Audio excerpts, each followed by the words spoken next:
लोगों से मिलना बहुत ज़रूरी है, ये बात हमेशा याद रखना। कोई ना कोई आपको कुछ ना कुछ सिखा जाएगा। जो अब आजकल का ग्रेजुएट है ना, वो ये कहते हैं कि जैसे ही डिग्री मिली है नेक्स्ट डे उसको जॉब मिल जाए, ये पॉसिबल नहीं होता। पानी बॉयल होता है 99 पर, स्टीम बनती है 100 पर, तो स्टीम जो है इंजन कहाँ से खींचकर कहाँ ले जाती है। तो एक डिग्री आपने एक्स्ट्रा एफर्ट डालनी है अपनी फील्ड में, तो आप भी कहाँ से कहाँ।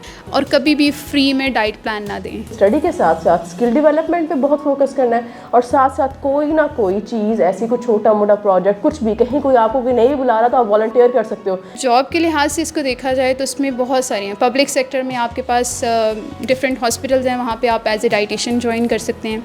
अगर आप एकेडेमिया में देखेंगे तो लेक्चरशिप हो सकती है। अस्सलाम वालेकुम everyone, my name is Imran चट्टा। मैं एक डाइटिशियन हूँ, न्यूट्रिशनिस्ट हूँ, क्लिनिकल डाइटिशियन। बहुत अच्छा लगा सबसे पहले तो इतनी ज़्यादा स्ट्रेंथ देख के। I hope everybody here is a student, I believe. तो उम्मीद है कि ये जो सेशन है इसमें जो भी सवाल जो हमने प्रिपेयर किए हैं अपने गेस्ट के साथ, और उनसे आपको भरपूर फ़ायदा होगा, क्योंकि मेरा नहीं ख्याल इस टॉपिक पे कभी भी कहीं भी बिफोर कहीं बात हो चुकी है। तो उम्मीद है कि जो भी आपके सवाल जो मैंने प्रिपेयर किए हुए हैं इनसे करने के लिए, इन्होंने हमारे अच्छी पैनल डिस्कशन हुई थी कि अच्छा ये वाली चीज़ें जो है बच्चों को इनमें एक डेफिशिएंसी है, ये सवालों के जवाब नहीं आते, एक कन्फ्यूजन रह जाती है कि डिग्री के बाद डिग्री दा करना की है। तो ये वाला जो पॉइंट है बेसिकली, अगर उर्दू में बात की जाए तो ये वाली बात हम आज करेंगे। उसके अलावा आप लोग के जो भी क्वेश्चंस हैं जो है सेशन के एंड पे आप लोग नोट डाउन कर लीजिएगा, और उसके अलावा वो हम सेशन के एंड पे जो है वो डिस्कशन करेंगे। ठीक है, पहले हम गेस्ट से बात करेंगे, उनका इंट्रोडक्शन वगैरह होगा, वो अपना एक्सपीरियंस शेयर करेंगे, जो भी आप लोगों के क्वेश्चंस हुए उनको आंसर करेंगे, but at the end of the session. ठीक है, तो पहले जो मैं 2 गेस्ट हैं हमारे पैनल के, फर्स्ट 2 गेस्ट, उनको मैं यहाँ पे मदऊ करना चाहूँगी, सफ़ीना एंड फ़ारान।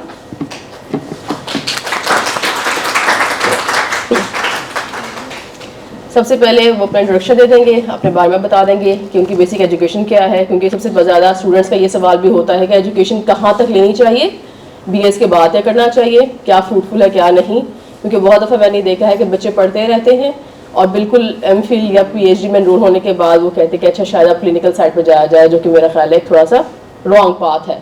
जैसे क्लिनिकल की अगर बात करूँ, जैसे मैं क्लिनिकल डाइटिशियन, तो अगर मैं क्लिनिकल की बात करूँ तो मैं हमेशा ये कहूँगी क्लिनिकल और ये दोनों साथ साथ चलते हैं, पढ़ाई BS के दरमियान ही कहीं ना कहीं इंटर्नशिप वो चीज़ें शुरू कर लेनी चाहिए। ठीक है, सो अब स्टार्ट हम करते हैं। सफ़ीना आप अपना इंट्रोडक्शन दे दें।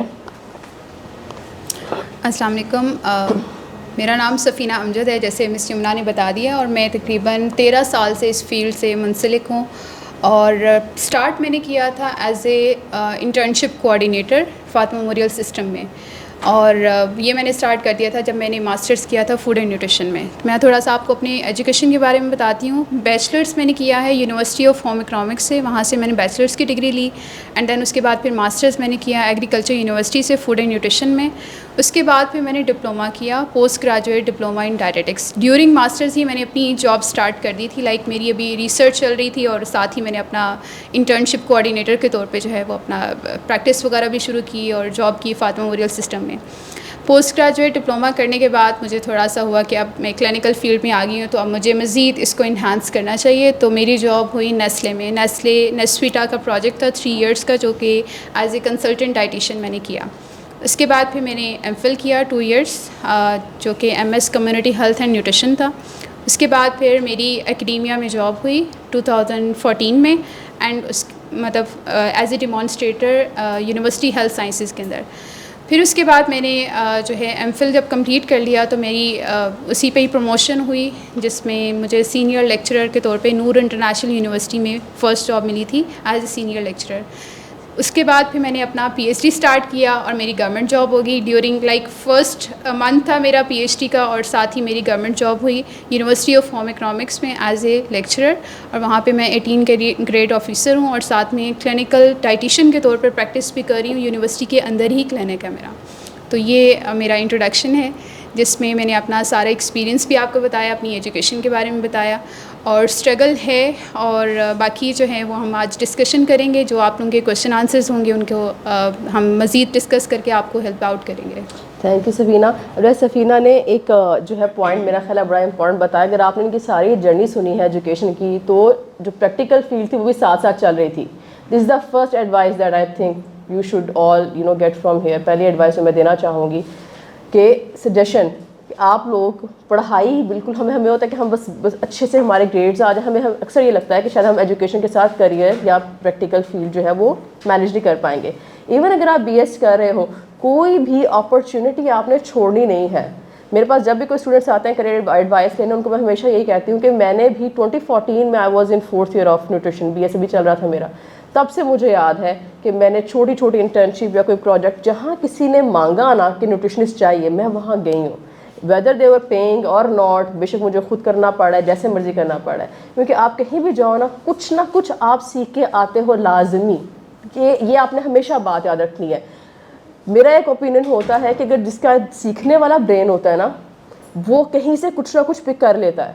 आई use to give an example कि अगर किसी कॉन्फ्रेंस में मिसाल के तौर पे आप जा रहे हो, आपको लगता है आपका पसंद का टॉपिक भी नहीं है, ठीक है, कभी कभार बंदे को पता होता है ना कि मैंने लेट्स से स्पेसिफिक न्यूट्रिशन में भी स्पेसिफिक एरिया को ही पकड़ना है, मैंने सिर्फ हार्ट ही पकड़ना है, अब अगर लिवर पे हो रही है तो मेरा जाने का ज़रूरत नहीं है। पहली बात ये एक कॉन्सेप्ट गलत है। जब आप पढ़ रहे हो ना तो जितना पढ़ सकते हो पढ़ो, हर फील्ड की बॉडी इंटरलिंक्ड है ना, वो एक ऑर्गन थोड़ी है, हर चीज़ आपस में इंटरलिंक करके काम कर रही होती है। तो कहीं आपको कंटेंट नहीं भी मिल रहा ना, आप कुछ तो सीख के आ जाओगे, कुछ ना कुछ तो सीखोगे, कम से कम तो ये भी सीख लोगे ना कि अच्छा ये जो XYZ कॉन्फ्रेंस हुई थी इसकी मैनेजमेंट कैसे हुई थी।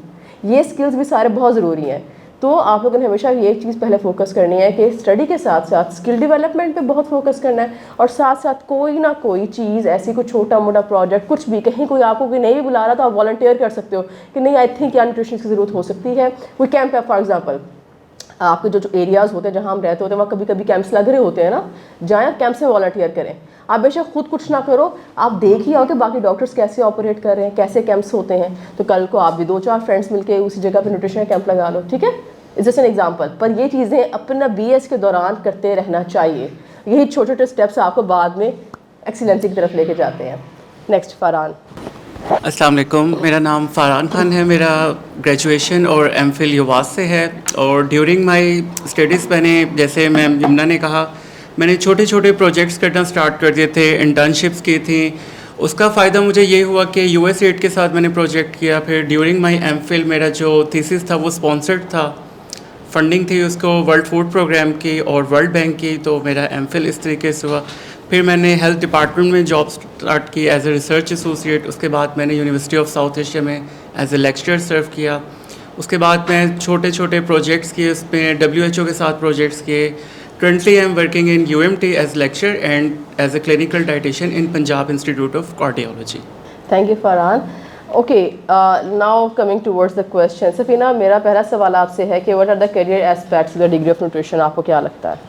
अच्छा, इसमें जैसे यमुना आपने अभी बताया भी अपनी इंट्रोडक्शन में भी स्टार्ट करते हुए भी कि वॉलंटियरशिप बहुत ज़रूरी है। जब आप एक दफ़ा एज ए वॉलंटियर काम करते हैं ना तो उसमें आपको रिकॉग्निशन मिलती है। लाइक अगर आपको कुछ पेमेंट नहीं भी मिल रही, आपका सबसे पहला पॉइंट तो यही होता है ना कि हम जाएंगे तो हमें सैलरी क्या मिलेगी या उसके रिज़ल्ट में क्या मिलेगा। तो रिकॉग्निशन बहुत इम्पॉर्टेंट है। अगर आप बैचलर्स करते हैं तो बैचलर्स के बाद आप कोई भी इंटर्नशिप है, वॉलंटियरशिप काम हो रहा है, कोई सोशल वर्क है, तो उसमें आप अपने आप को ज़रूर ऐड करें, हर सूरत करें। यानी चाहे वो एक दिन की वर्कशॉप है, कोई कॉन्फ्रेंस है, वहाँ पे जाते हो आपको रिकॉग्निशन मिलेगी। एंड देन उसके बाद छोटी मोटी जितनी भी जॉब्स मिलेंगी उनमें आप अप्लाई ज़रूर करो। अब हमारा जो अब आजकल का ग्रेजुएट है ना, वो ये कहते हैं कि जैसे ही डिग्री मिली है नेक्स्ट डे उसको जॉब मिल जाए। ये पॉसिबल नहीं होता। अब हमारे पास भी अगर कोई जॉब के लिए आएगा तो हम ये नहीं कह सकते कि ये फ्रेश ग्रेजुएट है, इसको हम हमारा स्टूडेंट है उसको रख लें। एक्सपीरियंस बहुत मैटर करता है। एक्सपीरियंस कैसे आएगा? वो आपका ऐसे आएगा कि आपकी डिग्री के साथ साथ आपने जो काम किया होगा उससे आपको एक्सपीरियंस मिलेगा। डिफरेंट ऑर्गेनाइजेशंस के साथ, डिफरेंट जो आपकी कंपनीज़ हैं, इंडस्ट्रियल एरिया है, वहाँ पे क्लिनिकल सेटअप में जाएंगे तो हॉस्पिटल वगैरह वहाँ पे मिलेंगे। तो अगर जॉब के लिहाज से इसको देखा जाए तो इसमें बहुत सारी हैं। पब्लिक सेक्टर में आपके पास डिफरेंट हॉस्पिटल्स हैं, वहाँ पे आप एज ए डाइटिशियन ज्वाइन कर सकते हैं। अगर आप एकेडेमिया में देखेंगे तो लेक्चरशिप हो सकती है, लेकिन उसके लिए भी आपको एक क्राइटेरिया है जो मीट करना पड़ता है। एंड देन उसके बाद फिर रिसर्च की जॉब हो सकती है। इंडस्ट्रियल एरिया में जाएंगे तो वहाँ पे फूड एक्सपर्ट के तौर पे आप ज्वाइन कर सकते हैं। तो हर डोमेन जो है, अगर आप न्यूट्रिशन देखें तो ये बहुत वास्ट डोमेन है। इसमें डिफरेंट आपको इसके पैरामीटर्स मिलेंगे जिनको आप ज्वाइन कर सकते हैं, जिसमें फ़र्स्ट पैरामीटर अगर आप क्लिनिकल साइड पे है तो सेकंड पैरामीटर आपके पास एकेडेमिया है, थर्ड आपके पास रिसर्च है, दैन उसके बाद फूड टेक्नोलॉजी, फूड सर्विस, ये सारे बहुत सारे जो हैं सारे पैरामीटर्स इकट्ठा जो है वो न्यूट्रिशन का एक हमारी फील्ड को जो है वो ज्वाइन करते हैं। अच्छा सकीना, ये डिस्कशन में एक बड़ा इंपॉर्टेंट पॉइंट था जो मेरे माइंड में आया कि it's very good if you during your BS make up your mind कि आपको किस फील्ड पे जाना है। बहुत दफ़ा ऐसे होता है बच्चे कंफ्यूज्ड होते हैं और बच्चे चूज़ कर रहे होते हैं field on the basis of कि कितना अमाउंट मिलेगा, लाइक कितना पे मिलेगा बाद में। पे लिटरली ट्रस्ट मी, जितना अभी तक सफ़ीरा ने भी, आप भी मेरा ख्याल इस बात से एग्री करोगे दोनों कि हमें भी अपनी फील्ड में बहुत बहुत टाइम हो गया है, और मेरा अभी तक की जो ऑब्जर्वेशन है कि अगर आपको फील्ड पर अपनी न्यूट्रिशन में आगे जो भी आप करियर पाथ चूज़ करो, उसमें जिसमें आपका इंटरेस्ट है वो चूज़ करो, उसमें फिर इंसान का दिमाग खुद ही चलता है। फॉर एग्ज़ाम्पल जब व्हेन आई स्टार्टेड, अब मेरा सारा जो है एक्सपीरियंस सारा क्लिनिकल में ही है। मेरे बैचलर्स के फ़ौरन बाद इत्तेफाक ऐसे कि बहरिया हॉस्पिटल में जॉब के लिए ऐड आई, जो कि मुझे सफ़ीरा ने फॉरवर्ड की थी तो मैंने अप्लाई किया। हालांकि दे डिमांडेड, अच्छा एक आपको इंटरेस्टिंग बात बताता हूँ, they demanded 3 years of experience minimum, लिखा हुआ था ऐड पे, अखबार में ऐड थी। और सफ़ीरा ने मुझे कॉल की एंड आई टोल्ड हर, सफ़ीरा मुझे ग्रेजुएट हुए ना 2 महीने हुए थे मुझे। मैंने कहा I am not going to apply, मैं जाऊँगी भी नहीं, मेरा कॉन्फिडेंस, अच्छा मैंने मेरे एग्जैक्ट अल्फाज मुझे आज भी याद है। मैंने कहा सफ़ीरा मेरा कॉन्फिडेंस बहुत शैटर हो जाएगा अगर मैं इंटरव्यू देती हूँ और मैं नहीं कर पाती, लाइक वो मुझे नहीं रखते, और जो कि वो नहीं रखेंगे, 3 साल एक्सपीरियंस मांग रहे हैं, क्यों रखेगा कोई। तो सफ़ीरा ने एक बात की थी, सफ़ीरा कह रही थी कि आपने ना अपने करियर, मतलब ये BS करते करते आपका बहुत, आपने डिफरेंट जगहों पर कुछ ना कुछ आप करते रहे हो, आपको एक्सपीरियंस है, आपको समझ है फील्ड की, इंटरव्यू तो दे के आओ। And then I went for, वो 2 दिन इंटरव्यूज़ होते रहे, there were so many applicants, मैं तो हैरान, बस मुझे लगा था शायद बहरे कोई आएगा ही नहीं कि दूर है, there were so many applicants. और MPhil किया, मेरा तो बैचलर्स जस्ट हुआ था, और उसके बाद इंटरव्यू हुआ और उन्होंने मुझे रख भी लिया, और फिर रखा भी किसके लिए, लिवर एंड किडनी ट्रांसप्लांट के लिए। मेरा 30 मिनट्स इंटरव्यू हुआ था, स्टिल रिमेंबर, जिसमें हीमोडायलिसिस का क्वेश्चन, एक ही क्वेश्चन मैंने गलत किया था, मुझे एकदम टेंशन में भूल गया हीमोथाइट होने में फ़र्क क्या होता है, तो मुझे आज अपनी गलती भी याद है। उसके बाद जब मुझे एक क्वेश्चन मेरा गलत हो गया, मैं कंप्लीट मायूस होकर घर आ गई आराम से कि भाई यहाँ से कॉल नहीं आनी। 3 दिन बाद मुझे कॉल भी आ गई, खैर सब कुछ हुआ। उसके बाद मैं I went to the doctor जिन्होंने मैं इंटरव्यू लिया था, फिर वो मेरे ऑब्वियसली कलीग बन गए। I went to him and I asked him कि आपने मुझे क्यों रखा, वहाँ तो मुझसे बड़ी एज में, बड़ी एक्सपीरियंस में मे भी ज़्यादा, क्योंकि कुछ लड़कियाँ बता रही थी कि हम फ़लाने कितने साल से फ़लाने हॉस्पिटल में वगैरह वगैरह, हमारी ये एजुकेशन है, और MPhil थी वहाँ पर कुछ लोग। तो मैंने पूछा उनसे, मैंने कहा आपने क्यों रखा, कहते कि उनका नॉलेज और आपका BS का नॉलेज, मुझे तो उनका नॉलेज से ज़्यादा बेहतर आपका लगा। तो उन्होंने फिर मुझसे पूछा आप क्या करती थी, आपको कैसे नॉलेज है। एंड देन मुझे सफ़ीरा की बात याद आई कि मैं इंटर्नशिप्स और प्रोजेक्ट्स और पता नहीं क्या क्या किया है मैंने, नहीं भी समझ आई ना, जहाँ पर लगा ना कि न्यूट्रिशन फिट हो सकती है, मैंने वो किया था। फिर जहाँ जो बुला रहा है मैं गई थी, जहाँ जो कह रहा था कि वॉलंटियर के लिए बच्चा चाहिए, धूप में खड़े रहे, जून जुलाई कभी वेस्ट नहीं किया था, जो समर वेकेशंस होती हैं वो भी कभी वेस्ट नहीं किया था। तो यानी कहाँ गए, क्या क्या किया। तो ये जो छोटी छोटी चीज़ें, ये बिट्स एंड पीसीज आपकी नॉलेज बनाते हैं। क्या ये सारी कहानी सुनाने का मकसद ये था, आपके बिट्स एंड पीसीज आपकी नॉलेज बनाते हैं। ये ऐसा नहीं होता कि आज आपको मैं किताब रिकमेंड कर दूँ, आप घर जाके पढ़ो और आपको बहुत नॉलेज आ जाएगा रातों रात बैठ के। टुकड़ा टुकड़ा आप लेते हो, आप टुकड़ा टुकड़ा इकट्ठा करते हो लोगों से। व्हेन यू मीट पीपल, लोगों से मिलना बहुत ज़रूरी है, ये बात हमेशा याद रखना। कोई ना कोई आपको कुछ ना कुछ सिखा जाएगा। Just have an open mind कि मुझे ये मैं इस सेटिंग में बैठी हूँ, ये जो डिस्कशन हो रही है, जो 4 लोग बैठे हैं, मुझे इनसे कुछ सीखना है। आप कुछ ना कुछ सीख के आ जाओगे। आप उठने बैठने का तरीका सीखा होगे कि फ़लान डॉक्टर था, वो ऐसे उठता बैठा था, अपने स्टाफ के साथ ऐसे डील करता था। और ये छोटी छोटी चीज़ें करियर में बहुत ही ज़्यादा ज़रूरी होती हैं। इसीलिए फिर वही बात कि जिस तरह सफ़ीरा ने बताया, बीच में कुछ ना कुछ करते रहें और वही बिट्स एंड पीसेस मिल के आके बाद में इन्फॉर्मेशन को, नॉलेज को इन्हांस करेंगे। और हो सके तो एक फील्ड बैचलर्स के टाइम पे चूज़ कर लें। जैसे मुझे पता था कि मैंने क्लिनिकल साइड पे जाना है, बल्कि शायद सफ़ीना को याद हो, मुझे पहली जॉब ऑफ़र हुई थी लेक्चरशिप की। और मैंने फिर सोच के, अच्छा पहले जब जॉब आती है ना, और वो भी पहले 2 महीनों से, मतलब 2 महीने बाद तो बहरिया की आई ना, उससे पहले एक आ चुकी हुई थी मुझे। और मुझे बल्कि मेरे डिपार्टमेंट में किसी ने रेफ़र किया था कि फ़लानी जगह है तो हम आपका नाम देना चाहते हैं, तो वगैरह वगैरह ऐसे करके बात हुई। और तब जब पहली जॉब आती है ना, तो हम बहुत खुश होते हैं कि अभी तो मैं निकली हूँ, वाह क्या बात है, जॉब मिल गई है, कितनी ज़बरदस्त बात है ये। पर मुझे पता था मुझे क्लिनिकल साइड पे जाना है। तो उसके बाद फिर मैंने डिसीजन बहुत टफ लिया, बहुत मुश्किल से लिया। It was a very tough decision for me कि मैंने फर्स्ट जॉब रिजेक्ट कर दी क्या, क्योंकि मैं ना टीचिंग वाली साइड में मेरा इंटरेस्ट नहीं है ज़्यादा। तो बहुत बच्चे मैंने ऐसे देखे हैं जो 1 आध साल क्लिनिकल रोटेशंस और इंटर्नशिप्स में बैचलर्स के बाद वेस्ट कर लेते हैं, और बाद में उनको फील होता है कि ये this part of the nutrition field is not for me. तो पहला जो चीज़ है ये आपने ज़रूर देखना है कि आपने जाना किस गली है, फिर सारी फिर करियर अपना फिर आपको ईजी, वो पता है पढ़ना और पढ़ाई और लोगों से मिलना और इंटर्नशिप से बड़ी ईजी हो जाता है, आपको पता था मैंने जाना है इस तरफ है। फूड सर्विस साइड पे जाना है तो फूड सर्विसेज वाली चीज़ें ही आप करोगे ना, क्लिनिकल साइड पे जाना तो फिर आप डॉक्टर्स और हॉस्पिटल्स और इन चीज़ों की तरफ फोकस होगा। लेक्चरशिप पे जाना तो फिर आप वो नॉलेज लोगे, तो फिर नॉलेज आपको लेना बड़ा आसान हो जाता है, वरना बहुत बिखरा हुआ दिमाग होता है जब आपके पास डिग्री हाथ में आते कि हो जाना कहाँ पे यार। ठीक है, ओके जी। Next question, the question I have from Farhan is कि न्यूट्रिशन पे जो रिसर्च साइड है तो उसको जो है वो कैसे ऑप्ट किया जा सकता है, ग्रेजुएट्स कैसे ऑप्ट कर सकते हैं उसको? न्यूट्रिशन के लिए जो रिसर्च साइट है उसको एक तो आपने आपका विजन क्लियर होना चाहिए, आपका इंटरेस्ट किस में है रिसर्च में। आप लोग जब रिसर्च करते हैं तो अपनी रिसर्च को उधर ही रख देते हैं, कोई पब्लिश नहीं करवाते या उसको प्रेजेंटेबल वे में प्रेजेंट नहीं करते, कॉन्फ्रेंसेस होती हैं। अगर मैं अपनी बात करूं, बीएस में मैंने अपने स्कूल की एंथ्रोपोमेट्रिक मेजरमेंट्स की थी चिल्ड्रन की, और वो प्रोजेक्ट मैंने बना के भेजा यूके एस्पेगान में, तो वहाँ से मुझे यंग इन्वेस्टिगेटर अवार्ड मिला, उन्होंने स्पॉन्सर किया, मुझे यूके इनवाइट किया। तो आप लोग भी बहुत अच्छा काम करते होंगे यकीनन, लेकिन वो काम पब्लिश नहीं होता या प्रेजेंट नहीं होता, तो आपने इस चीज़ को मेक श्योर करना है कि प्रेजेंट करें। और दूसरा ये कि आपने अपनी रिसर्च में नोवेलिटी लानी है। ठीक है, अगर आपने पेरेंट आर्टिकल नहीं फॉलो करना, उसमें आपने क्रिएटिविटी और नोवेलिटी डालनी है। न्यूटन ने सेब गिरते हुए देखा था, आपने नाशपाती और दूसरे फल नहीं देखने, आपने कुछ और उसमें रिसर्च करना। ये वाला पॉइंट बड़ा इंपॉर्टेंट है। हम रिसर्च कर रहे होते हैं कि डिग्री के अंदर एक चीज़ है इसके बगैर डिग्री नहीं मिलनी। ये बात से मेरा ख्याल है काफ़ी लोग एग्री करेंगे।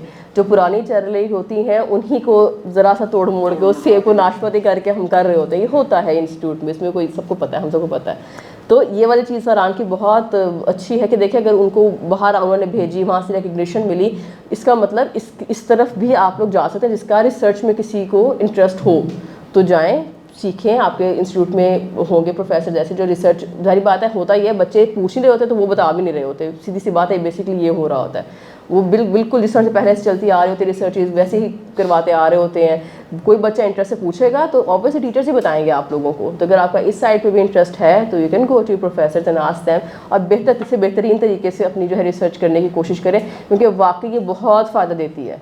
अच्छा सफ़ीना, आपसे मेरा नेक्स्ट क्वेश्चन है कि मैक्सिमम या मिनिमम रिक्वायरमेंट क्या है गवर्नमेंट जॉब की? इसके बारे में अक्सर पता नहीं होता। अच्छा, गवर्नमेंट जॉब में अब देखें, अब हमारी डिग्री है बैचलर्स ऑफ साइंस, ठीक है, कुछ की 4 इयर्स के बाद होती है, लाइक प्री मेडिकल के बाद 4 इयर्स, और कुछ का जब 6 इयर्स का होता है, like DDN I guess DDNS जो होता है वो करते हैं। अब इसमें अगर हम गवर्नमेंट जॉब की बात करें तो HEC का क्राइटेरिया है कि मिनिमम आपकी 18 इयर्स की एजुकेशन होनी चाहिए, MPhil की डिग्री आपके पास हो, MPhil या MS, यानी ये अगर आप डिग्री लेते हो तो फिर आप टीचिंग साइट पे जा सकते हो। लेकिन कुछ हॉस्पिटल्स हैं या कुछ टीचिंग हॉस्पिटल जिनको कहेंगे, जैसे फातिमा मेमोरियल सिस्टम भी है, या उसके अलावा अलाइड हेल्थ साइंसेज वगैरह हैं, जहाँ पे ये डिपार्टमेंट है, वहाँ पे एज ए डिमॉन्स्ट्रेटर आपकी बैचलर्स की डिग्री के साथ भी जॉब हो सकती है। अगेन वही कि वहाँ पे अगर कोई सीट वैकेंट है तो आप वहाँ पे ज़रूर अप्लाई करें। जहाँ पे बैचलर्स की डिग्री हो रही है न्यूट्रिशन में, वहाँ पे जाके आपको एज ए टीचिंग असिस्टेंट की जॉब भी मिल सकती है, विजिटिंग लेक्चरर की भी मिल सकती है, लेकिन ये कि आप उनका मिनिमम क्राइटेरिया जो है वो ज़रूर मीट कर रहे हो, ठीक है। अब जैसे हमारा जो फर्स्ट सेशन था जिसमें हम ये बता रहे थे कि आपको वॉलंटियरशिप करनी है। अब वो वॉलंटियरशिप जो है ना वो आपका एक्सपीरियंस है। जब आप कहीं पे इंटरव्यू देने के लिए जाएंगे तो आप बताएंगे कि जी हमने बैचलर्स तो अभी किया है, लेकिन हमारा टीचिंग एक्सपीरियंस भी रहा है कि हमने as a nutrition internship coordinator job की हुई है, या फिर हमने किसी एकेडमी में न्यूट्रिशन का एक सब्जेक्ट जो है वो पढ़ाया है, वो आपके पास एक्सपीरियंस आ गया, ठीक है। तो क्राइटेरिया हमने एजुकेशनल लेवल पे मीट करना है, लेकिन अगर आप इंटरव्यू के लेवल पे जाएंगे तो इंटरव्यू के लेवल पे आपके पास एक्सपीरियंस होना चाहिए डिफरेंट ऑर्गेनाइजेशंस के साथ जहाँ पे आपने एज ए वॉलंटियर काम किया होगा।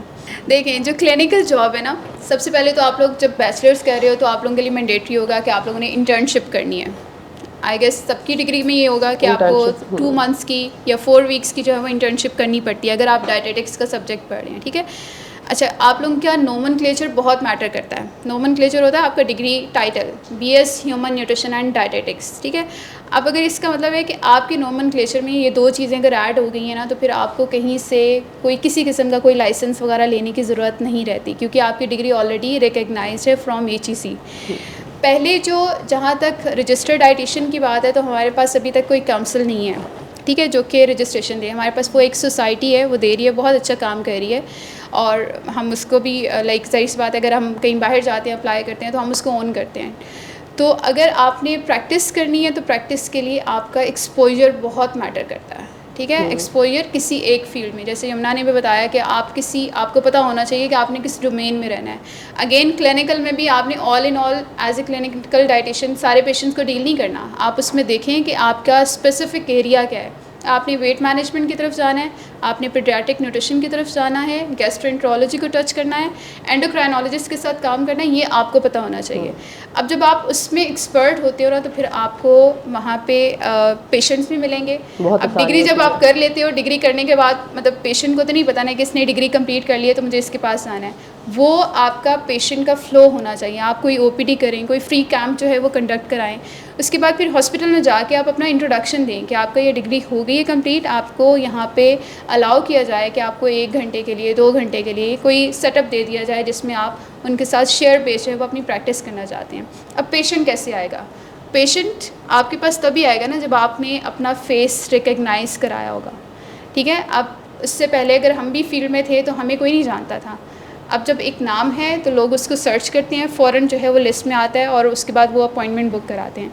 इस तरह से आपका भी होगा कि आपने पहले अपना एक्सपोजर लेना है, उसके बाद फिर अपना एक क्लाइंट बनाना है। वो क्लाइंट जो है वो वर्ड ऑफ माउथ है ना, आप एक बात दूसरे से करेंगे, दूसरे से तीसरे के पास जाएगी, वो बताएंगे ये डाइटिशियन बहुत अच्छी है, इसके पास ज़रूर जाना चाहिए। लेकिन एक फ़ील्ड हो, आप सब कुछ करेंगे वो मुश्किल हो जाएगी। वो समटाइम ऐसा होता है कि अगर आप रीनल का डाइट प्लान बना रहे हो तो वो फिर आप गूगल करना पड़ता है, अच्छा ये क्या है, ये तो पढ़ाई नहीं था, ये एक्सपीरियंस नहीं लिया। तो बेहतर है कि अपनी सिर्फ एक डोमेन रखो, उस डोमेन पे अपने आप को स्किल कर लो कि ये काम मैंने ही करना है, ये कोई और डाइटिशियन नहीं कर सकता। और ऐसा ही होता है, हम लोग का जो डाइटिशियंस का ग्रुप है, हम ये करते हैं कि अगर हम में से कोई एक्सपर्ट नहीं होता, जैसे किसी को टीपीएन या पीपीएन का प्लान नहीं आता, तो हम एक्सपर्ट डाइटिशियन के पास उनको रेफ़र कर देते हैं, हम खुद से कोशिश नहीं शुरू कर देते। ये गलत चीज़ होती है कि आप एक रॉन्ग इन्फॉर्मेशन दूसरे के साथ, ये अनएथिकल होता है कि आप उनके साथ शेयर कर रहे हो, पेशेंट को भी ख़राब कर रहे हो, ख़ुद भी अपना जो है वो एक तरह से आप कह लें कि एक्सपीरियंस जो है वो ख़राब ही कर रहे होते हैं। क्योंकि ज़ाहिर सी बात है कि आपको पता है कि जो आपका फर्स्ट हैंड एक्सपीरियंस होता है वो टोटली डिफरेंट है। तो बेहतर है कि जो एक्सपर्ट डाइटिशियन है उनको आप रेफ़र करते हैं, तो वो ज़्यादा अच्छे से हो जाएगा। क्लिनिकल एक्सपोजर लेना है तो अपनी फील्ड जो है उसको चूज़ करें एंड देन उसके बाद फिर उसमें आप प्रैक्टिस करें। सफीना की बात में 3-4 पॉइंट्स बहुत ज़रूरी थे जो क्लिनिकल, मैं पहले पॉइंट पे आऊँगी कि जिस तरह आपने अप्लाई करने की जिस तरह हम बात करते हैं, तो आपने कहा आरडीएन का एग्ज़ाम कंपलसरी है, हमारे यहाँ कंपलसरी नहीं है क्योंकि हमारे वहाँ वो पैरामीटर्स और चीज़ें नहीं हैं अभी तक। उसके अलावा आप डायरेक्टली प्रैक्टिस कर सकते हो, पहली बात। दूसरी बात ये, बहुत बच्चे पूछते हैं हॉस्पिटल्स में जॉब्स नहीं आती, और जो कि आनी भी नहीं, ऑनेस्टली स्पीकिंग पता नहीं कब आएगी। तो क्योंकि हॉस्पिटल्स जो प्रॉपर वाले हैं वो बहुत कम है, और जो हैं उन्होंने फ़ौरन रख लिए हुए हैं। उसके बाद दूसरा तरीका क्या बचता है कि ज़ाहिर बात है आप डाइटिशियन बने हो, अब क्या करें, अब हॉस्पिटल्स तो नहीं ऑफर कर रहे हैं जॉब, क्योंकि अमूमन यही होता है अखबार में आती है, बड़े हॉस्पिटल्स की न्यूज़ अखबार में आती है, और उसके बाद आप अप्लाई करते हो, जो सिंपल इंटरव्यू का तरीका होता है। एक तो तरीका ये होता है, और ये अमूमन अब पाकिस्तान में मेरा नहीं ख्याल दोबारा कभी बहरे के बाद तो मुझे लग नहीं रहा कि कभी हुआ है किसी हॉस्पिटल ने ऐसे ऑफर करवाया। 1-2 हॉस्पिटल दोबारा न्यू बने और उन्होंने करवाया, उसके अलावा नहीं। अच्छा, उसके बाद आते हैं आपके, मैं कह रही होती हूँ कि आपके एरिया हॉस्पिटल्स होते हैं, कुछ आपके एरिया में कुछ होंगे और कुछ पॉलीक्लिनिक्स होंगे, ठीक है। करना ये होता है, एक गलती बच्चे बहुत करते हैं, दे जस्ट गो और सीवी ड्रॉप करके आ जाते हैं रिसेप्शन पे, रिसेप्शनिस्ट को उसे सीवी फाड़नी है और उसने डस्टबिन में फेंक देनी है, उसने कुछ नहीं करना उस सीवी का। आपने क्या करना होता है, जिगरे का काम है, पर आपने जाना होता है हॉस्पिटल के एडमिनिस्ट्रेशन के पास। और बच्चों को सबसे मुश्किल काम ये लगता है कि हम कैसे हॉस्पिटल एडमिनिस्ट्रेशन के पास जाएँ या उनसे अपॉइंटमेंट लें या उनको बताएँ। आपको अपना आप खुद ही सेल करना होता है इस कंडीशन में। आप उनको बेनिफिट्स बता सकते हो कि भाई मैं ये करके आपके हॉस्पिटल को बेनिफिट दूंगी, और इन केसेस में अमूमन पे बेसिस पे नहीं होता, उसमें होता है शेयर बेसिस पे, क्योंकि पे अमूमन वही लोग रखते हैं, वही हॉस्पिटल्स रखते हैं जिन्होंने खुद जॉब ऑफ़र की हो, और फिर वो पे भी देते हैं आपको और फिर पेशेंट का शेयर भी देते हैं, वो डबल आपको फ़ायदा होता है उस केस में। इस केस में अमूमन यही हो रहा होता है कि आपको शेयर बेसिस पे रखा जाता है कि इतने % हॉस्पिटल, जो एक पेशेंट आया है लेट्स से उसकी 500 फ़ी है, तो आधा मेरा, आधा हॉस्पिटल का, आधा होता है, कभी ज़्यादा कम भी होता है, वो आप एक हॉस्पिटल के साथ सेटिंग कर लेते हो कि भाई मुझे कितना चाहिए, ठीक है। उसके बाद अगली चीज़ जो बहुत ज़रूरी है वो यह है क्लिनिकल सेटिंग में एक जगह टिक के बैठना। बच्चों को मैंने बहुत मिस्टेक करते देखा है, यहाँ से वहाँ से वहाँ से वहाँ। आप एक जगह बैठ के नाम बनाएं। आपको क्या लगता है, जब मैं निकली थी तो तब किसी को पता था? मेरा किसी को भी नहीं पता था, हम में से किसी को नहीं पता था। हम सारे फील्ड के थ्रू ही मिले हैं आपस में भी, इवन मैं और फरहान फील्ड के थ्रू मिले हैं, मैं और मेरे सफ़ीना पहले से फ्रेंड्स थे, पर मैं और फरहान फील्ड के थ्रू मिले हैं मिसाल के तौर पे, ठीक है। आप लोगों में उठते बैठते हो, कॉन्फ्रेंसेस में जाते हो, सब कुछ इधर इधर एक्सपोजर्स हो रहे होते हैं, और न्यूट्रिशन की बहुत कॉन्फ्रेंसेस और बहुत छोटी छोटी चीज़ें हो रही होती हैं। यहाँ जो बच्चे आए हैं, मैं बहुत अप्रिशिएट करूँगी इन सारे स्टूडेंट्स को कि आप लोगों ने कहा कि चलो कुछ तो शायद मिल जाए हमें, आज कोई जो भी डिस्कशन हो रही है, पैनल डिस्कशन हो रही है, ठीक है। सो आप लोगों ने हॉस्पिटल एडमिनिस्ट्रेशन के पास जाना है, CV साथ लेके जाते हैं, एंड देन आप उनको फ़ायदे और नुकसान या जो भी चीज़ें वो बताते हो, और आप उनको कहते हो कि भाई इतने टाइम के लिए जो है मुझे XYZ जो आपका अगर कोई फ्री रूम है, कोई स्लॉट होते हैं हॉस्पिटल्स के पास, क्लिनिक के पास, पॉलीक्लिनिक्स के पास, तो वो आपको रख लेते हैं। कुछ ये भी कहते हैं कि आप हमें ऑफिस का रेंट दे दें, ठीक है। वो फिर आपको वहाँ पर देखना पड़ता है कि इतनी क्या कैपेसिटी है, क्योंकि ये भी मैं थोड़ा सा कहूँगी कभी कभार फील्ड में थोड़ा सा खुद से लगाना पड़ता है, पर then you have to be very wise in this कि क्या मैं सस्टेनेबल है, मैं कर पाऊँगी, क्योंकि एक जगह टिक के बैठना इज़ वेरी इंपॉर्टेंट। क्योंकि होता क्या है, जैसे फिर की सेकंड पॉइंट कि आपने फील्ड एक चूज़ करनी है। स्टार्ट में हमें बहुत गलती करते हैं, हम ये कहते हैं, बहुत शर्म आती है कि ये वाली फील्ड ना मैं इसका डाइट प्लान नहीं बनाती, ठीक है। हमें होता है कि आ गया पेशेंट तो क्या गूगल कर लेंगे ना, बस ठीक जल्दी से गूगल करके लिख देते हैं, घर जाके पढ़ लूँगी, दोबारा जब फॉलोअप पेशेंट आएगा तब ज़्यादा अच्छा बना दूँगी। ऐसे नहीं करना, ये अनएथिकल है। इस तरह पेशेंट का वक्त भी ज़ाया कर रहे हो और डिसऑनेस्ट भी हो फिर आप अपने फील्ड के साथ। चीज़ नहीं पसंद नहीं करो, नहीं आती ना, कोई होता ही है। जिस तरह मैंने तो खैर इतफाक़ से रीनल मेरे जी आ जाइए रीनल केसेस तो खैर बाद में मैंने बताया लिवर किडनी ट्रांसप्लांट के लिए मुझे रख लिया, तो मुझे मजबूरन पढ़ने पड़े। मुझे ये साइड पसंद नहीं थी, किडनी वाली बिल्कुल भी नहीं पसंद थी, क्योंकि मुझे बताया मैं सवाल ही गलत करके आई थी इंटरव्यू में, मुझे नहीं पसंद थी साइड बिल्कुल भी। तो आपको स्पेसिफिक रहना पड़ता है, ठीक है। पहले मेरा स्पेसिफिक था बहुत ज़्यादा टूवर्ड्स लिवर एंड किडनी, और वहाँ पे फिर कलीग्स के पास पूछा, फिर अच्छा फिर आपको ये बड़ी ब्लेसिंग होती है, आप किसी पॉलीक्लिनिक चले जाओ ना, फिर वहाँ डॉक्टर से ज़रा हेलो हाय उनसे बैठना और क्वेश्चन पूछने में कभी शर्माना नहीं है। जो सवाल पूछने में शर्माता है ना, वो कभी भी एक्सेल नहीं कर सकता फील्ड से। अच्छा, इसमें एक और चीज़ ऐड करूँगी कि जो क्लाइंट्स हैं ना, ये आपके बाय द टाइम बनेंगे। ऐसा नहीं है कि पहले दिन ही आपको 4 पेशेंट मिले या 6 मिले या 10 मिले। अगर फर्स्ट डे आपका एक पेशेंट आया है तो हो सकता है उस पूरे वीक में उसके बाद कोई पेशेंट ना आए। तो अगर एक पेशेंट आया ना, तो वो अपनी फैमिली में जाके बताएगा कि अच्छा मैं इस डाइटिशियन के पास जा रहा हूँ या जा रही हूँ, और ये बहुत अच्छे से गाइड कर रही है, इसका प्लान बहुत अच्छा है, इसकी काउंसलिंग स्किल्स बहुत अच्छी हैं, ये कम्युनिकेशन स्किल्स बहुत अच्छी हैं, ये हमें सुनती हैं, ठीक है। तो वो फिर जब बताएंगे तो जाहिर सी बात है कि जो उसके फैमिली रिलेटिव्स वगैरह होंगे वो कहेंगे अच्छा आप हमें भी बता दें, हम भी उनको विजिट करना चाहेंगे। तो इस तरह से आपके क्लाइंट्स बढ़ेंगे। और कभी भी फ्री में डाइट प्लान ना दें, ये चीज़ हमेशा याद रखें कि फ्री में नहीं। आपकी डिग्री जो है आप उसको फ्री में नहीं मिल रही है आपको, ठीक है, आप उसके लिए पे कर रहे हैं। तो आप अगर किसी को भी इवन फ्रेंड है, फैमिली है, तो उनको फ्री में डाइट प्लान देंगे तो वो आप एक तरह से आप अपनी डिग्री के बारे में कह रहे हैं कि कोई बात नहीं, मुफ्ता है ले लो, हम दे देते हैं, कोई बात नहीं, प्लान चलेगा। तो वो अगला ये समझता है कि अच्छा ये तो फ्री में दे रहा है, इसका मतलब है इसका कोई प्लान की कोई वैल्यू नहीं है, कोई वर्थ नहीं है। तो हमेशा जो है आप कोशिश करें कि इस चीज़ को माइंड में रखें, इसमें कोई शर्म नहीं है, इसमें आप अपनी मेहनत अपना टाइम जो है वो उनको दे रहे हैं, ठीक है। एक एफ़र्ट लगानी पड़ती है ना, अगर आप लोग इस फील्ड में हैं तो आपको पता ही है कि इसमें सारी प्रॉपर कैलकुलेशंस करनी पड़ती हैं। आपको कैलकुलेशन करते हैं, फिर उसके बाद उसकी न्यूट्रिशन डायग्नोसिस बनाते हैं, उसकी बेस पे फिर आप उनका प्लान करते हैं। पूरा टाइम आप दे रहे हैं, जब आप टाइम दे रहे हैं तो वो आपके लिए भी उतना ही इंपॉर्टेंट है जितना दूसरे बंदे के लिए, ठीक है। हाँ, और अगर प्लान कहती होती हूँ जैसे पैसे निकले तो बंदे को फॉलो करना एग्जैक्टली। अगर आपने पैसा दिया है, आपने कोई भी चीज़ अगर ख़ुद से ख़रीदी है ना, तो उसकी वैल्यू डिफरेंट होती है। जो आपको मुफ्त में मिलती है वो उसको आप फॉलो नहीं करते, फिर ये होगा कि वो आपके बारे में ये भी कहेगा इसका प्लान तो मैंने लिया था, मैंने फॉलो ही नहीं किया, फ्री में दिया था। तो ये चीज़, इस चीज़ से बचो, ये नहीं करना आप लोगों ने, ठीक है। सफीना के बाद में जी फरहान, और जब भी आप क्लाइंट करें तो आपने हिस्ट्री टेकिंग प्रॉपर लेनी है, ठीक है। हिस्ट्री टेकिंग में आप लोग बस सरफेस से गुजर के चले जाते हैं और प्रॉपर हिस्ट्री नहीं लेते, क्योंकि पेशेंट जो है वो अंडर रिपोर्ट भी कर रहा होता है और ओवर रिपोर्ट भी कर रहा होता है। अगर आप हिस्ट्री ठीक लोगे, आप उसके न्यूट्रिशनल डायग्नोसिस ठीक करोगे, न्यूट्रिशनल डायग्नोसिस ठीक होंगे तो MNT ठीक प्लान करोगे उसकी। तो ये बहुत इंपॉर्टेंट चीज़ है। फरहान के क्वेश्चन में और सफीना में मुझे एक और पॉइंट याद आ गया।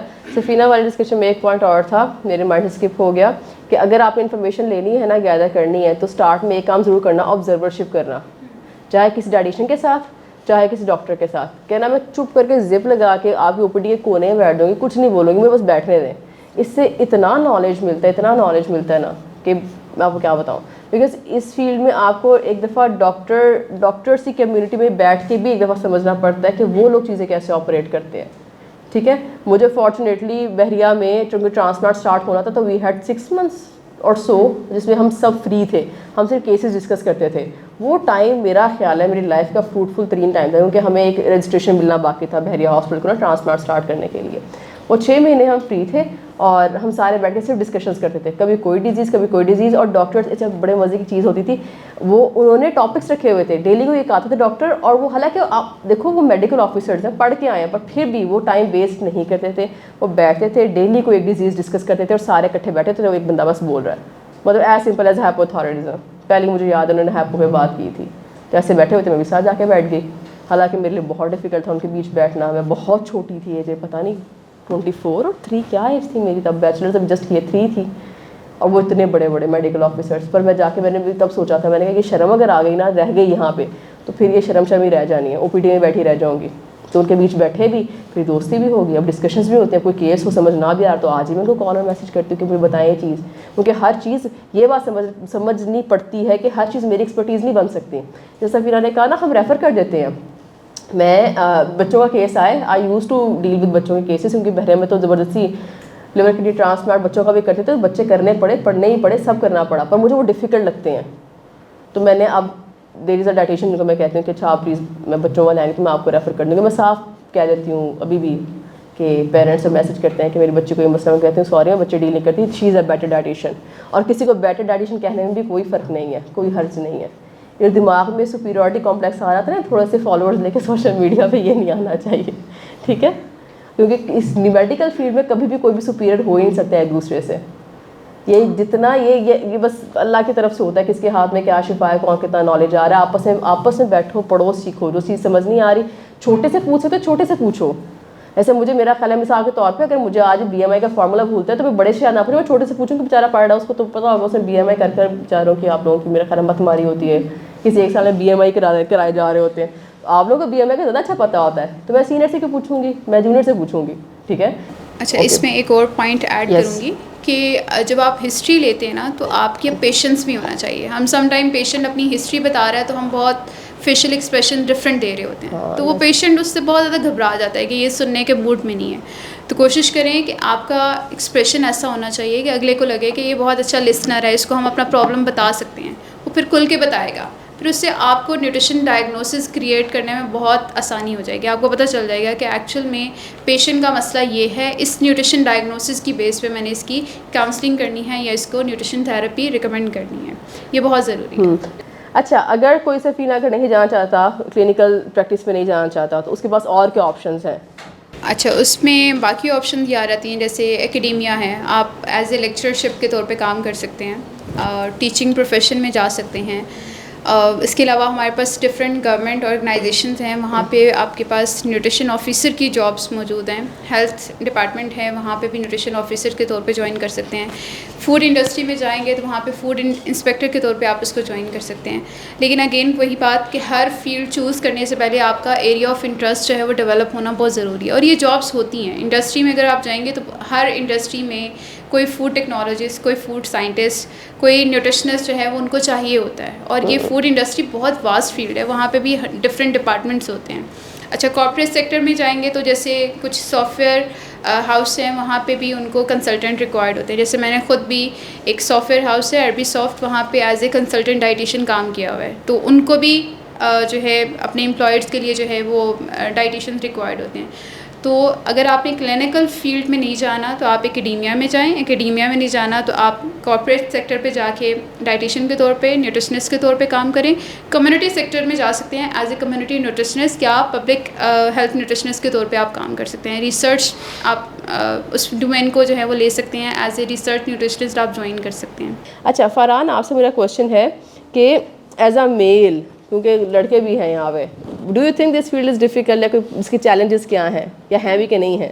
एज अ मेल अगर मैं फील्ड को कहूँ कि ये फील्ड जेंडर असाइंड नहीं है, ठीक है। अच्छा। मेल और फीमेल के लिए इक्वल अपॉर्चुनिटीज़ है। अगर मैं अपने क्लास फेलोज़ की बात करूँ फीमेल की, तो मुझे ज़्यादा अपॉर्चुनिटीज़ मिली हैं एज अ मेल। मैंने अच्छा पब्लिक हेल्थ में भी काम किया है, हेल्थ डिपार्टमेंट में किया है, डिफरेंट NGOs के साथ काम किया है, क्लिनिकल साइड पे, एकेडेमिया में, तो अब मैं एकेडेमिया में रुका हुआ हूँ। अच्छा, के लिए तो रुके हुए हैं। बहुत सारी अपॉर्चुनिटीज़ हैं, तो किसी भी फील्ड को हमें जेंडर स्पेसिफिक नहीं बनाना चाहिए। अगर जेंडर स्पेसिफिकेशन आ जाएगी तो लगेगा कि अगर ये काम सिर्फ लड़कियों के लिए है तो उस फील्ड को सब स्टैंडर्ड कंसीडर करेंगे कि ये आसान काम है, ये लड़कियां कर सकती हैं, लड़के नहीं।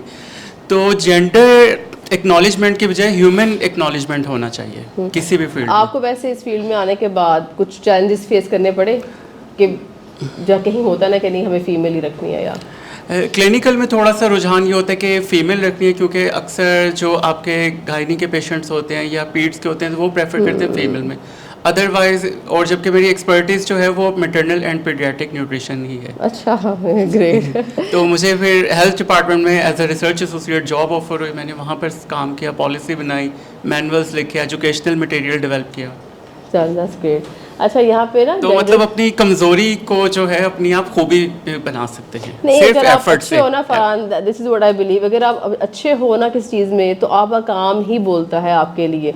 क्योंकि ये वाली चीज़ ये अच्छा, एक और से मैं ज़रूर बात डिस्कस करना चाहूँगी कि बहुत दफ़ा ऐसे होता है हमारे ना जगह जगह कोई किसी का कोई जानने वाला होगा, किसी जगह रेफरेंस के थ्रू आप किसी जगह जॉब करवा लो या कुछ करवा लो। उस चीज़ में मैं एक बात ज़रूर मेंशन करना चाहूँगी कि आपको ना जो आपके रेफरेंसेस होते हैं वो सीट कुर्सी तो दिलवा सकते हैं पर पेशेंट नहीं दिलवा सकते अगर आप क्लिनिकल साइड की बात करो तो उसमें इट्स वेरी वेरी इंपॉर्टेंट कि आपको अपनी जो चीज़ें हैं ना, आप अपनी स्ट्रेंथ्स को पॉलिश करना, वीकनेसेस को समझना। क्योंकि बहुत दफ़ा ऐसा होता है हमें वीकनेस ही नहीं पता होती, हमारा गड़बड़ कहाँ हम करते हैं या मुझे क्या चीज़ नहीं आती। क्योंकि ये वाली चीज़ समझना, ये वाली चीज़ पता नहीं क्या ह्यूमन साइकी है कि हमें टेंशन होती है कि हम अपनी वीकनेस के बारे में बैठ के बात करें। मेरा ख्याल है इंसान को अपने पॉजिटिव से ज़्यादा ना नेगेटिव का ज़्यादा अच्छी पता होना चाहिए, क्योंकि आप फिर पकड़ लेते हो ना, आप गलती नहीं करते, आप गिरते नहीं, ठोकर नहीं खाते आप। तो इसीलिए आपने कहीं भी कुछ भी कोई भी साइड चूज़ करनी है ना, तो आपने लाजमी ध्यान रखना है, इस चीज़ को देखना है कि आपका अपना इंटरेस्ट कहाँ है और आप उसको बेहतर से बेहतरीन पॉलिश कैसे कर सकते हो। हमारे जो न्यूट्रिशन का करिकुलम है वो सब बच्चा, मेरा ख्याल अभी तक भी आई थिंक इसमें कोई ख़ास वेरिएशन नहीं आई, एक ही तरह का 19-20 के फ़र्क से एक ही तरह का पढ़ रहे हैं। ठीक है, अस्सलाम वालेकुम। जी, वालेकुम। जैसा कि हम सब जानते हैं कि दुनिया भर में डॉक्टर ऑफ फार्मेसी की ड्यूटी है कि वो मरीज़ को मेडिसिन तजवीज़ करे, जी ना कि फिजिशियन की ड्यूटी है। जी इसी तरह न्यूट्रिशनिस्ट की ड्यूटी है कि वो डाइट प्लान तरतीब दे, ना कि फिजिशियन की ड्यूटी है। जी अभी तक फिजिशियन ने डॉक्टर ऑफ फार्मासिस्ट को कबूल नहीं किया, तो इसको कैसे कबूल करेगा? अच्छा नहीं करते हैं। यहाँ मैं आपको बात बताऊँगी, यहाँ मैं आपको एक बात ज़रूर डिस्कस करूँगी। हो गया? जी जी। डॉक्टर ऑफ फार्मेसी का आपस इसका और डॉक्टर ऑफ फार्मेसी का आपस में क्या तालमेल है? क्या डॉक्टर ऑफ फार्मेसी के बाद भी ये कोर्स किया जा सकता है? डॉक्टर फार्मेसी के बाद तो नहीं कर सकते अच्छा, कोर्स। डॉक्टर ऑफ फार्मेसी एक वो डिफरेंट डोमेन है ना, फिर तो आपको 4 इयर्स का एक और बैचलर्स करना पड़ेगा Bachelor's करना पड़ेगा। ये डिग्री लेने के लिए, क्योंकि ये डिप्लोमा नहीं है बेसिकली, ये भी डिग्री है ना। जैसे हम अगर न्यूट्रिशनिस्ट की डिग्री लेते हैं तो फिर हम कहें कि हम फार्मासिस्ट बन जाएं तो हम नहीं बन सकते, ठीक है, या हम कहें कि हम MBBS डॉक्टर बन जाएं, वो भी हम नहीं कर सकते। तो वो अगर फार्मासिस्ट है और वो इस फील्ड को चूज़ करना चाहते हैं तो उनको डिग्री लेनी पड़ेगी। वो डिग्री लेंगे तब वो इस फील्ड में आ सकते हैं और अपने नाम के साथ अगर वो न्यूट्रिशनिस्ट लिखना चाहें तो कर सकते हैं। इनफैक्ट मैं एक और ये पॉइंट भी क्लियर करना चाहूँगी कि आप लोग जब ग्रेजुएशन कर लेते हो तो आप ग्रेजुएट्स होते हो, ठीक है। आप ख़ुद को न्यूट्रिशनिस्ट या डाइटिशियंस ना कहें। डाइटिशियंस या न्यूट्रिशनिस्ट तब बनते हो जब आप प्रैक्टिस स्टार्ट करते हो, जब आप फील्ड में आते हैं, आपके क्लाइंट्स बनते हैं। अभी फ़िलहाल डिग्री कंप्लीट हुई है तो आप ग्रेजुएट्स हैं, ठीक है। तो उसको उस चीज़ को समझें, ये डिफरेंस होना चाहिए। मेरा क्वेश्चन जो है सर फरहान से है। आपने डिस्कस किया कि एस्परगान में आपने अप्लाई किया रिसर्च के लिए, तो यहाँ पे डायरेक्ट जी बिल्कुल, डायरेक्ट जो है हर ईयर कॉन्फ्रेंसेस होती रहती हैं, ठीक है, यूरोपियन लेवल पे, अमेरिका और डिफरेंट कंट्रीज़ में। तो आप उसमें उनका लिंक होता है, आप अपना एब्स्ट्रैक्ट सबमिट करवाएं रिसर्च का, वो आपको ईमेल का रिप्लाई करेंगे, एक्सेप्टेंस मिलेगी तो आपको वो फर्दर प्रोसीडिंग बताएंगे। तो मैं हर एक को यही कहूँगा कि आप लोग ज़रूर अप्लाई किया करें। Thank you so much Farhan and Safina. Skills के हवाले से मैं एक जी, बात जी। कहना चाहूँगा कि पानी बॉयल होता है 99 पर, स्टीम बनती है 100 पर। तो स्टीम जो है इंजन कहाँ से खींचकर कहाँ ले जाती है। बिल्कुल। तो 1 डिग्री आपने एक्स्ट्रा एफर्ट डालनी है अपनी फील्ड में, तो आप भी कहाँ से कहाँ ये वाली पहुँचेंगे। बात फरहान की बहुत बहुत ही ज़बरदस्त थी। ये वाली बात फरहान की बहुत ज़बरदस्त थी। जो आप किसी को भी प्रैक्टिकली कहीं गया देखोगे ना, हाँ जी हाँ जी, जो आप किसी को भी प्रैक्टिकली कहीं गया देखोगे ना, इसको हम कहते हैं कि भाई ये अपनी फील्ड, ये हमारी न्यूट्रिशन की फील्ड में इसने बड़ा नाम बना लिया, वो एक डिग्री का फ़र्क था। वो एक डिग्री के लिए ना 24 घंटे भी जागना पड़ता है, कोई प्रॉब्लम नहीं है इसमें। स्टार्ट में बहुत स्ट्रगल है, ये ऐसे नहीं आया था कि बस 3-4 घंटे गए, काम किया, आ गए। सुबह कहीं थे, दोपहर कहीं थे, शाम कहीं थे, रात के 7 घंटे थे जो स्पेसिफिक ये होते हैं कि अच्छा इस टाइम पे आगे सोना तो है ना अब। तो ये सब पूरा टाइम लगाना पड़ता है, वो एक डिग्री है वो जो फरहान ने डिस्कस किया। Thank you Farhan, Safina, for your time. बहुत ही ज़बरदस्त डिस्कशन थी, मुझे तो खुद बहुत मज़ा आया। आई होप आप लोगों को भी कुछ फ़ायदा हुआ होगा इससे, और जो लोग रिकॉर्डेड सुनेंगे उनको भी। Thank you so much.